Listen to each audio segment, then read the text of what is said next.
Ponte en situación, estamos en pleno siglo XXI. Coches eléctricos, rascacielos de cristal, internet en el bolsillo, y, sin embargo, nos pasamos media vida esquivando baches, sufriendo apagones, o viendo cómo se rompe algo recién estrenado. Ahora haz una pausa y piensa en esto. ¿Y si muchas de las cosas que creemos haber inventado ya las habían hecho mejor hace más de 2000 años? Sí, lo sé. Suena exagerado. Pero espera. Estamos hablando de gente que construyó carreteras tan resistentes que todavía las usamos.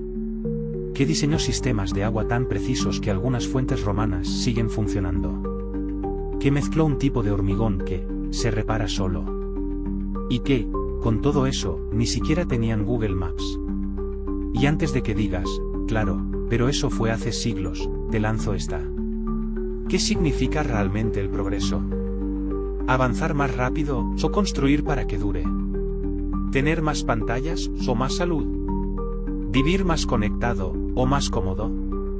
En esta ocasión vamos a sumergirnos en 10 descubrimientos que los romanos hacían mejor que nosotros.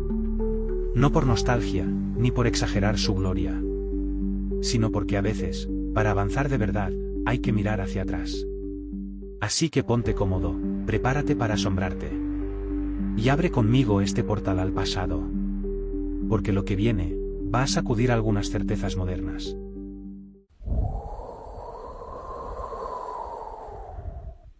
¿Sabías que todavía hay carreteras romanas en uso hoy en día? Literalmente, puedes caminar sobre piedras colocadas hace más de 2000 años y probablemente estén en mejor estado que muchas autopistas recién asfaltadas. Los romanos no solo construían caminos. Levantaban arterias del imperio. Conectaban provincias lejanas con la capital, permitían el paso veloz de las legiones, distribuían bienes, cartas, órdenes e ideas. Eran rectas, resistentes y desafiaban a la naturaleza. ¿Una montaña? Se horadaba. ¿Un pantano? Se rellenaba. ¿Un río? Se cruzaba con un puente. Y todo eso, con herramientas que hoy parecerían de juguete. La Vía Apia, por ejemplo, todavía muestra su majestuosidad desde Roma hasta el sur de Italia. No es una excepción, hay más de 400.000 kilómetros de red vial romana documentada, y muchas de esas rutas siguen marcando caminos actuales. ¿El secreto? Cimientos profundos, capas superpuestas de piedra y grava, drenaje perfecto, y un principio simple pero olvidado. Hazlo bien, una vez, y que dure siglos. Hoy, en cambio, nuestras autopistas se construyen a toda prisa. Asfalto que se cuartea con el primer invierno, parches temporales que se vuelven eternos, y mantenimientos que cuestan millones, cada pocos años. ¿De verdad eso es eficiencia? Los romanos invertían tiempo y esfuerzo al principio para ahorrar siglos de reparaciones. Nosotros ahorramos en la obra, y pagamos con décadas de baches. Y aún hay más, sus carreteras no eran solo para ir de A a B. Eran una herramienta de poder. Servían para mover tropas, pero también para mover cultura. A través de ellas se esparcía el latín, el derecho, el comercio. Eran el wifi del mundo antiguo. Sin cables, pero con un mensaje claro. Donde hay calzada, hay Roma. Y lo más increíble es que entendían el impacto social de sus obras. No solo construían para facilitar el tráfico, sino para unir personas, regiones, mentalidades. Hoy, en cambio, nuestras carreteras muchas veces separan barrios, fragmentan ciudades, y refuerzan desigualdades. ¿Quién diría que unas piedras antiguas nos harían replantear el futuro de nuestra movilidad?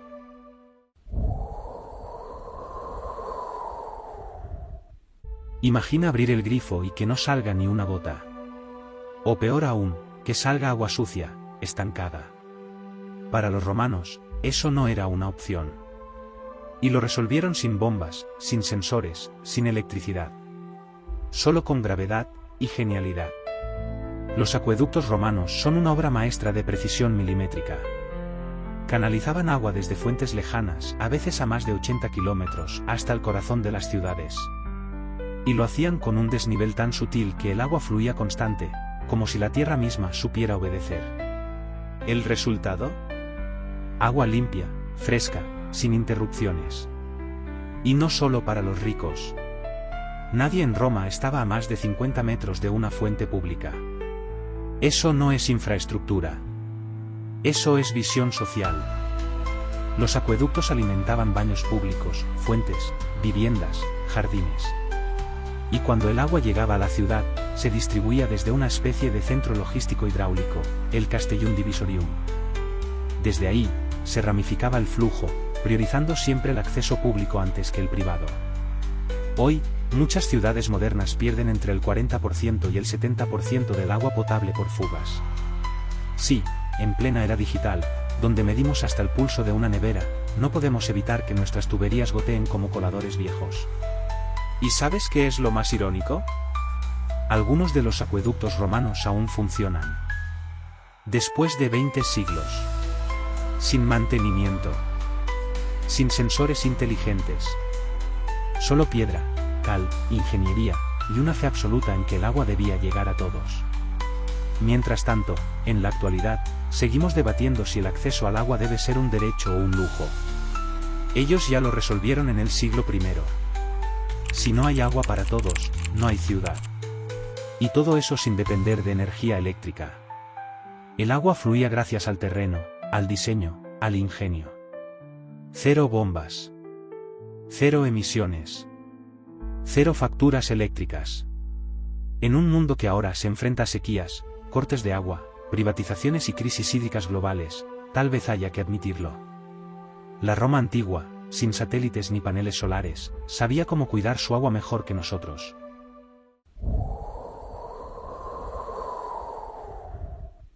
Mira cualquier ciudad moderna. Rascacielos, puentes, túneles.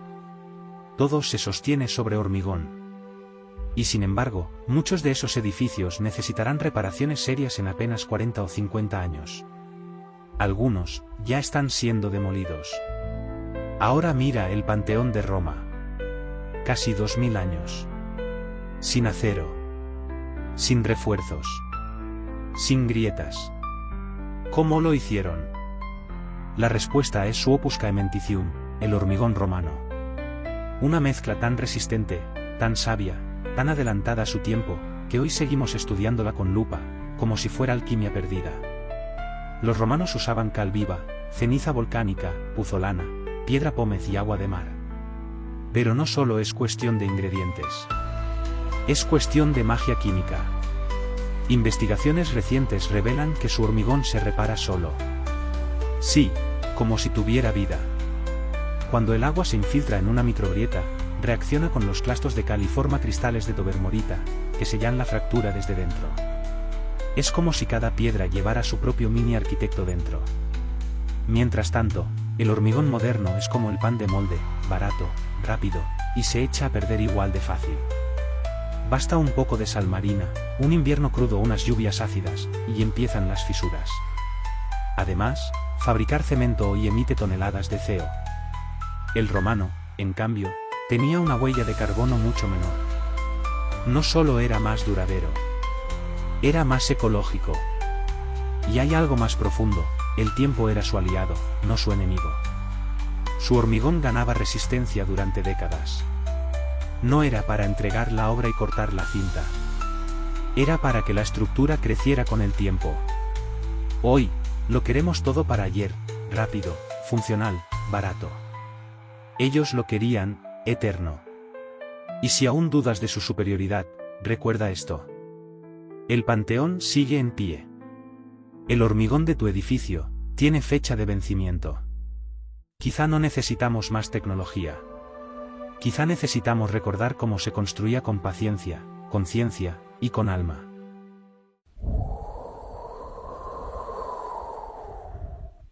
Cuando pensamos en el lujo romano, solemos imaginar mármol, togas y banquetes. Pero había un lujo silencioso, invisible y muy caliente. Literalmente. Se llamaba hipocausto. Un sistema de calefacción que, hace más de 2000 años, calentaba el suelo de las casas y baños públicos con una eficacia que aún hoy nos cuesta igualar. ¿Cómo funcionaba? Fácil, en apariencia. Se construía un espacio hueco bajo el suelo, sostenido por pequeñas columnas de ladrillo. Por ahí pasaba el aire caliente de un horno. Ese calor subía y calentaba no solo el suelo, sino también las paredes, gracias a una red de conductos. Todos sin humo, sin ruido, sin corrientes. Confort absoluto. Cero complicaciones. Y lo más asombroso es que no era un privilegio de emperadores. Muchos baños públicos, los famosos thermae, tenían hipocaustos, accesibles para gente común. Imagina entrar a un espacio público, gratuito, con suelo caliente, vapor, masajes, conversación y un ambiente social vibrante. Hoy, en pleno siglo XXI, la calefacción por suelo radiante sigue siendo considerada de lujo. Y en muchas casas, la calefacción tradicional, ese aire seco que reseca la garganta y deja esquinas heladas, sigue siendo el estándar. Y ni hablar de los sistemas con fugas, ruidos, filtros sucios y facturas eléctricas para llorar. Todo eso, para lograr un calor que ni siquiera se siente bien repartido. Los romanos, sin electrónica, sin apps, sin termostatos digitales, lograron una sensación térmica uniforme, natural y limpia. Más aún, sabían que el bienestar térmico era una experiencia social. Los baños públicos eran lugares donde se mezclaban clases sociales, se discutía política, se leían pergaminos, se cerraban negocios, mientras el calor del hipocausto lo envolvía todo. Nosotros, en cambio, muchas veces pasamos frío en casa y calor en la calle, sin equilibrio ni comunidad. Ellos transformaron el calor en una experiencia compartida. Y lo más revelador, mientras hoy debatimos sobre eficiencia energética y casas inteligentes, ellos ya habían resuelto el confort ambiental, con fuego, piedra y cabeza. Tal vez lo más inteligente no sea inventar algo nuevo, sino redescubrir algo que ya funcionaba perfectamente.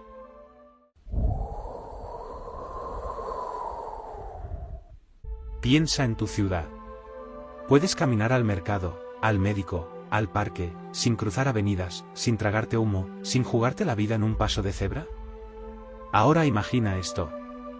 Una ciudad diseñada como un tablero de ajedrez. Con calles rectas, plazas centrales, zonas mixtas. Donde todo está cerca, conectado y pensado para el ser humano.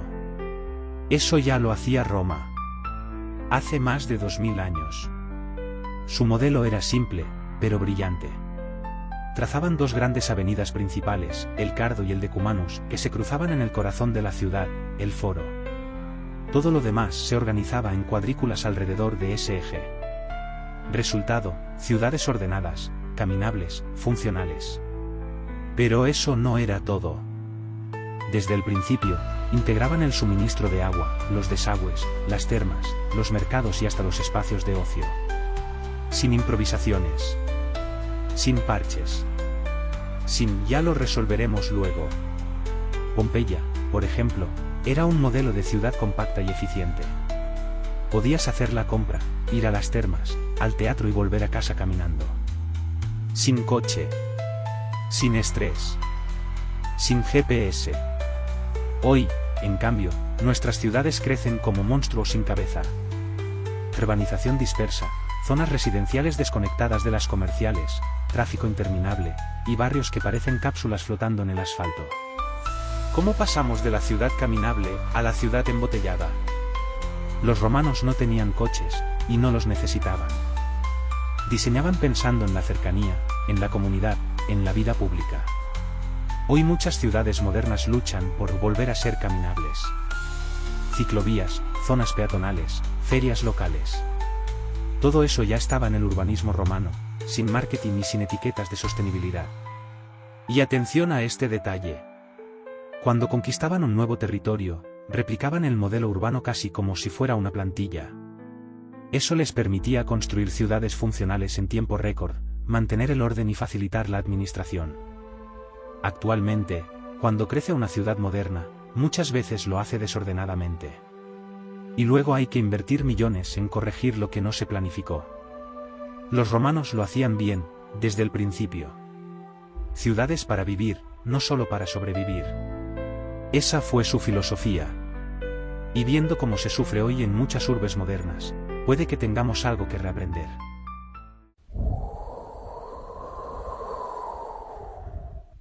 Hoy nos lavamos las manos por obligación. En Roma, era un ritual. Los baños públicos romanos no eran simples lugares para darse una ducha. Eran verdaderas catedrales del bienestar. Lugares donde el cuerpo, la mente y la sociedad se encontraban, se purificaban y conversaban. Imagínalo. Termas enormes, con piscinas de agua caliente, caldarium, templada, tepidarium, y fría, frigidarium. Masajes con aceites perfumados. Estrígiles raspando la piel. Vapores relajantes.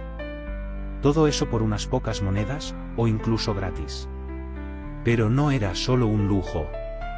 Era salud pública con mayúsculas. Porque los romanos entendieron que una ciudad limpia es una ciudad fuerte. Y actuaron en consecuencia. Construyeron acueductos para traer agua fresca. Sistemas de alcantarillado como la famosa cloaca máxima para evacuar aguas sucias. Y aseguraron que esa agua llegara a todas partes, a las termas, a las fuentes, a las casas. Hoy, en muchas partes del mundo, eso todavía es un sueño. El acceso universal al agua limpia sigue siendo una deuda pendiente.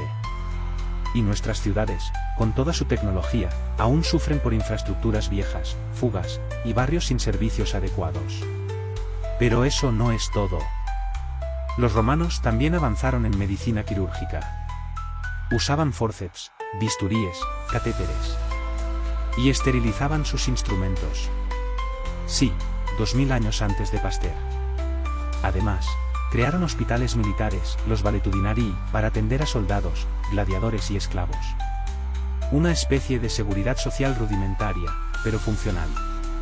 Y lo más interesante, todo eso no era solo técnico.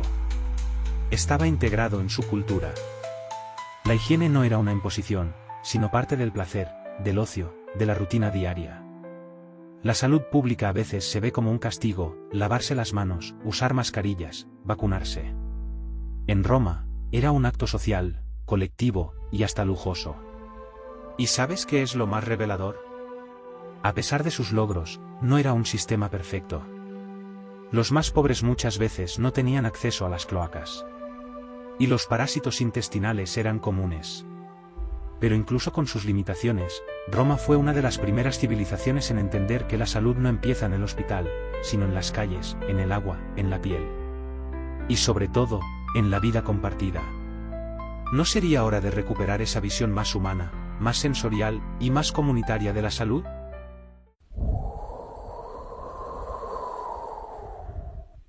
Cuando uno piensa en los romanos conquistando medio mundo, es fácil imaginar legiones avanzando con escudos brillantes y cascos relucientes. Pero detrás de esa imagen hay algo mucho más impresionante. Una organización militar tan eficiente, que podría competir con una multinacional moderna. El ejército romano era una máquina de precisión humana.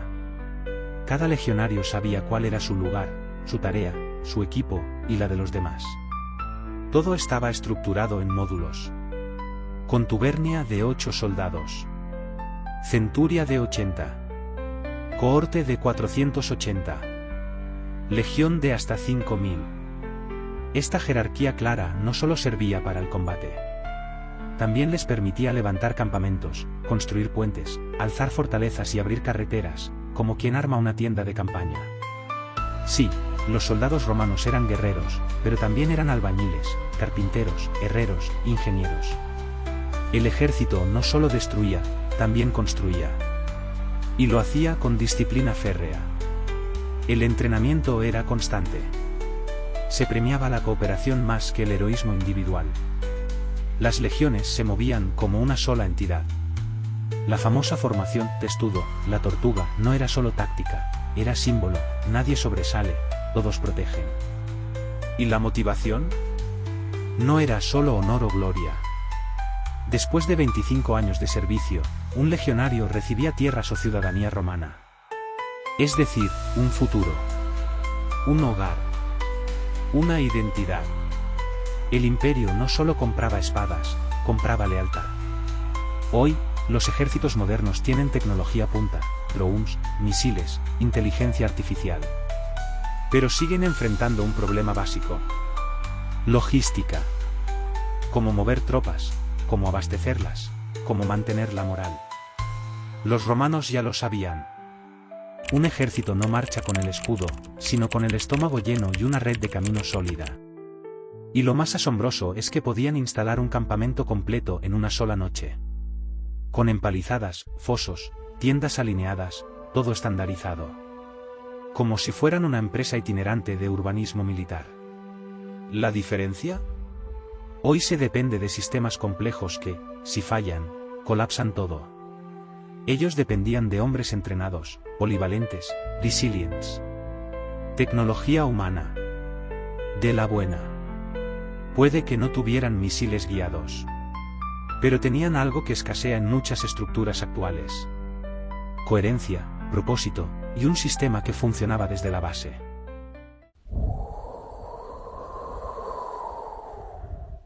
Piensa en esto. Firmas un contrato. Compras una casa. Haces un testamento. Todo eso es posible hoy gracias a una idea que los romanos dejaron tallada en piedra. El derecho. El sistema legal romano no solo fue uno de los más avanzados de su tiempo. Fue la base del derecho civil moderno en gran parte del mundo. ¿Sabías que muchas de las leyes que rigen nuestra vida diaria, desde cómo se dividen herencias hasta cómo se resuelven disputas, tienen raíces directas en textos escritos hace más de 2000 años? Todo comenzó con las 12 tablas, una especie de constitución básica grabada en bronce. Pero no se quedaron ahí. El derecho romano evolucionó, se adaptó, se codificó. Crearon categorías claras. Ius publicum, lo que afecta al Estado. Ius privatum, lo que regula la vida entre ciudadanos. Y lo más interesante, tenían figuras como los pretores, jueces con el poder de emitir edictos para interpretar y adaptar las leyes. Una especie de mezcla entre magistrado, legislador y árbitro. Además, existían los juristas, auténticos sabios del derecho cuyas opiniones influenciaban las sentencias. Y los advocati, los abogados que representaban a los ciudadanos. Un ecosistema jurídico completo. Antes de Cristo. ¿Y qué garantizaban? Derecho a la propiedad, a un juicio justo, a apelar sentencias. Conceptos que hoy damos por sentados, y que nacieron en las togas de Roma. Claro, no era un sistema perfecto. La ley favorecía a los ricos. Los esclavos y mujeres tenían menos derechos. La justicia podía ser dura, incluso brutal. Pero hay algo que no se puede negar. La estructura legal romana dio estabilidad a un imperio de millones de personas durante siglos. A día de hoy, en cambio, muchos sistemas legales modernos son un laberinto. Inaccesibles, lentos, costosos. La gente común muchas veces se siente más confundida que protegida. Y, sin embargo, seguimos estudiando derecho romano en las facultades. ¿Por qué? Porque su claridad, su lógica y su organización siguen siendo un modelo. Mientras hoy los jueces se pierden en tecnicismos y los abogados en cláusulas infinitas. Los romanos escribían leyes que cualquiera podía entender. Eran duros, sí. Pero también transparentes. Y sobre todo, crearon un lenguaje legal que aún resuena en nuestras leyes, nuestros códigos y nuestras constituciones. Tal vez no podamos copiar su toga. Pero su manera de entender la justicia, como columna vertebral de la sociedad, todavía tiene mucho que enseñarnos.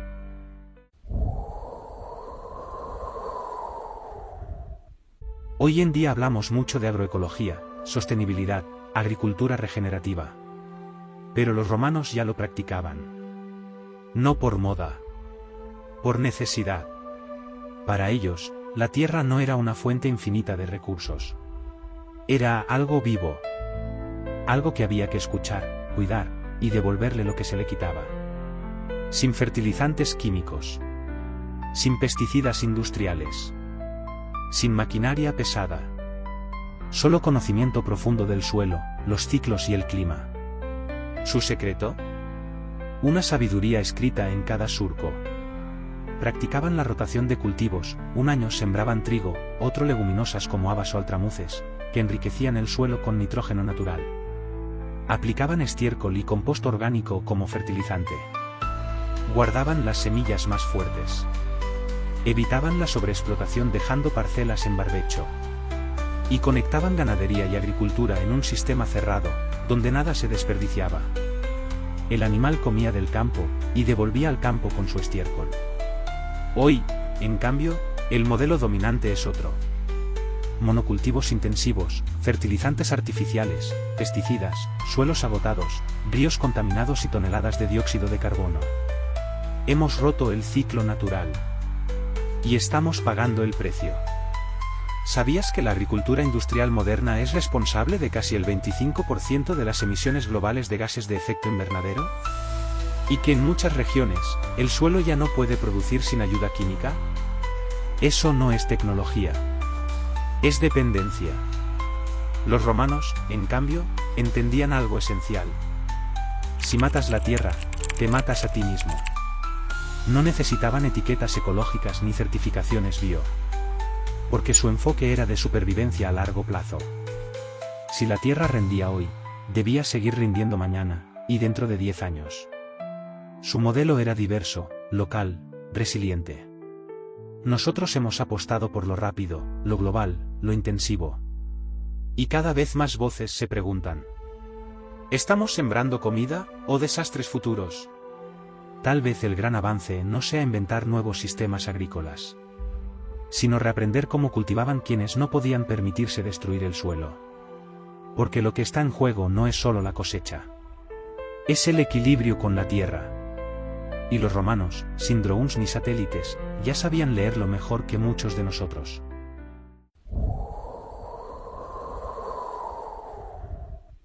Cuando escuchamos pan y circo, solemos pensar en manipulación, distracción, decadencia. Pero, espera. ¿Y si fuera también una forma muy inteligente de mantener la paz social? Los romanos lo entendieron rápido. Una ciudad de 1 millón de personas, sin alimentos ni entretenimiento. Es una bomba de tiempo. Por eso, implementaron programas de asistencia pública que, para su época, fueron revolucionarios.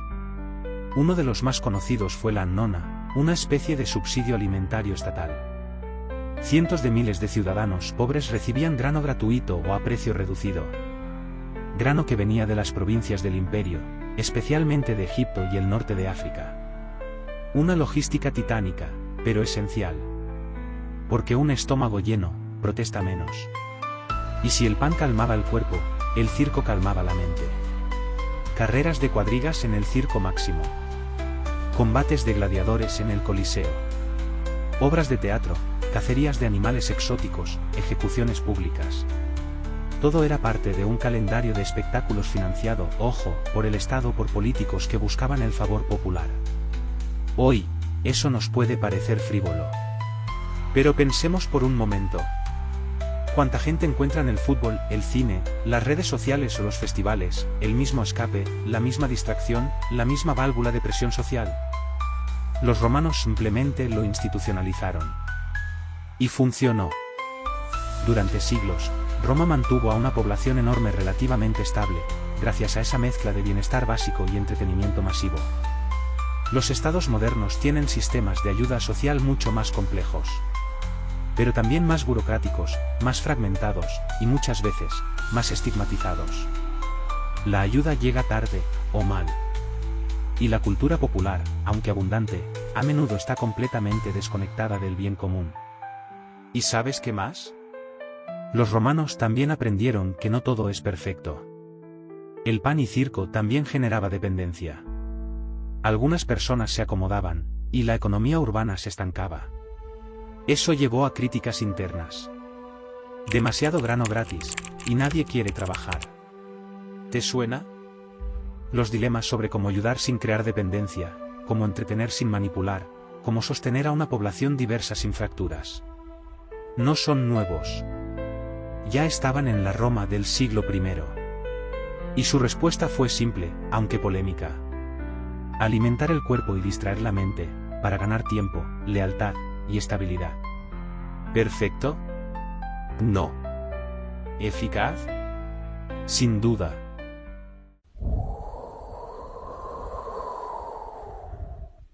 Después de este viaje por las calles de Roma, sus baños, sus leyes, sus campos y sus teatros, una pregunta sigue flotando en el aire.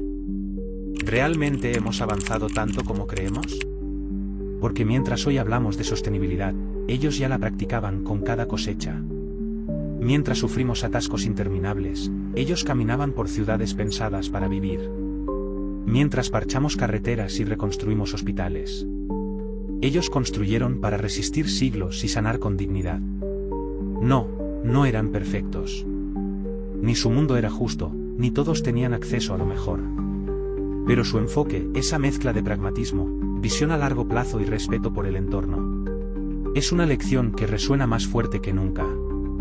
En un tiempo donde corremos tras la innovación, Roma nos recuerda algo básico.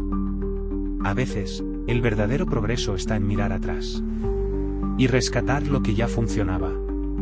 Porque no se trata de vivir como los romanos. Se trata de pensar como ellos. Construir con sentido. Cuidar lo común. Planificar para todos. Y entender que la civilización no es un cúmulo de gadgets, sino cómo vivimos juntos. Así que la próxima vez que pises un bache, abras un grifo seco, o veas un edificio caer antes de cumplir 30 años, pregúntate, ¿no lo hacían mejor hace 2 milenios? Si este vídeo te hizo pensar, aunque sea un poco, te invito a seguir explorando el legado que nos dejaron los antiguos. Aquí, en Portales al Pasado, cada historia es una ventana al presente. Así que suscríbete, explora los otros vídeos del canal, ¿por qué no? Déjanos en los comentarios. ¿Qué otra cosa crees que los romanos hacían mejor que nosotros? Porque tú también eres parte de este viaje al pasado. Y la historia, después de todo, no se escribe sola.